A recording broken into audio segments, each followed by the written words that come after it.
Pennywise is known to be one of the most disturbing and scariest clowns who ever existed. He terrified a whole generation of kids in the 90s and is about to come back for our sanity in the 2017 remake of the It movie. It is pretty safe to say that Pennywise was one of Tim Curry's most iconic roles, and that his portrayal of the sinister clown made him the unforgettable villain that he is up until this day. Bill Skarsgard has to fill pretty big shoes since he will be compared to Tim Curry's performance. But what we could see so far, Bill is doing a very great job in scaring the fudge out of us.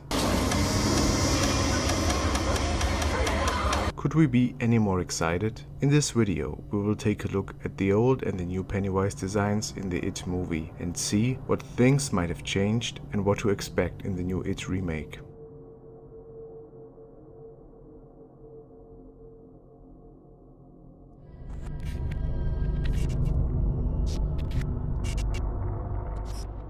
The new costume for Pennywise has finally emerged in its full glory on screen this week when we were given a first look at the new It trailer, and we all can agree that the new 2017 version of Pennywise looks way different than the old Pennywise from the 90s. While Tim Curry's version for the 90s TV miniseries favored a very colorful, more baggy and chubby overall costume approach, the costume for Bill Skarsgard has certainly seen a bit more thought and intent to it in order to portray a figure that stems from a very old era. One could almost say it was more of a timeless design. The old Pennywise definitely was way more appealing to young kids. We all do remember his bright yellow jumpsuit-like suit with orange furry pom-pom buttons and the purple-blue striped sleeves he was wearing. I mean, we all do know that children are attracted to everything shiny and colorful. His white popped collar was also mixing with the purple and blue stripes to match the design of his sleeves. Since the 90s Pennywise was only 5 feet 9 tall, it gives a saggy figure in general. He also was wearing the classic red clown nose that you saw in any circus show back in time, with the ability to squish his nose for some funky squeaky noises. Beep, beep, Richie! A perfect match to go with his shiny red lips that were a trademark of Tim's Pennywise. Kiss me, fat boy! Blue eyeshadow was covering his upper eyelids and quite fitting for Tim's naturally green eyes. He could transform into a being with pointy, fang-like sharp teeth when he was about to kill his next victim. The 90s Pennywise was full of dark humor and bad jokes. Of course, he was the only person who could chuckle about his own silliness. The character was approximately in his 40s, and of course staying more true to Tim Curry's actual age at the time, which had a different feel to it than Bill Skarsgard's version of the clown, who was born just a few months before the TV miniseries aired in the 90s. Bill Skarsgard told Entertainment Weekly, "I've been doing some clown research. I'm not sure if there was so much clown phobia before the novel. There's obviously been this thing where people find clowns are unsettling, but nobody explored it the way Stephen King did. He's not even a clown. I'm playing just one of the beings it creates." Staying a good 6 feet 3 tall, the new Pennywise is a way more slender and spindly version of himself that works quite well with the crooked movement we all could witness at the end of the new It 2017 trailer.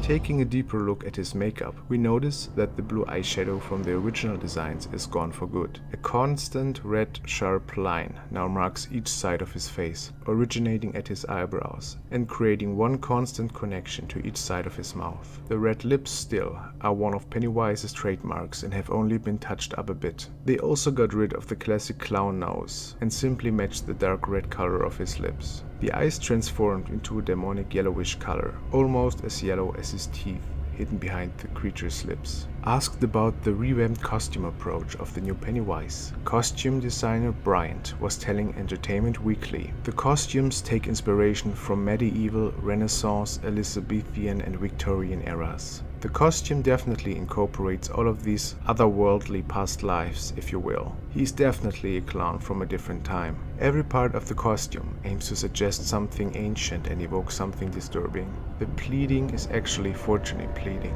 which gives it an almost creep-like effect. It's a different technique than what the Elizabethans would do. It's more organic, it's more sheer. It was a whimsical, floppy quality to it. It's not a direct translation of ruff or a whisk, which were two of the colors popular during the Elizabethan period. There is almost a doll-like quality to the costume, the pants being short, the high waistline of the jacket, and the fit of the costume is a very important element. It gives the character a childlike quality. The tight fit to the gloves are intended to make his hands appear porcelain. If you look at the sleeves, there are 2 puffs of the shoulder and biceps, and again on the bloomers. I wanted it to have an organic gourd or pumpkin kind of effect. It helps exaggerate certain parts of the body.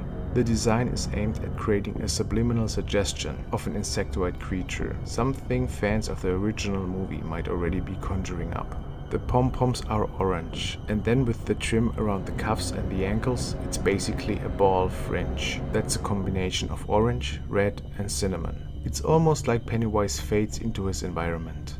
But there are accents to pull out the definition of the grey silk. It makes him almost like a shadow. The image itself also hints at Pennywise's ability to fade into and out of his surroundings, since you might notice that he appears to be floating.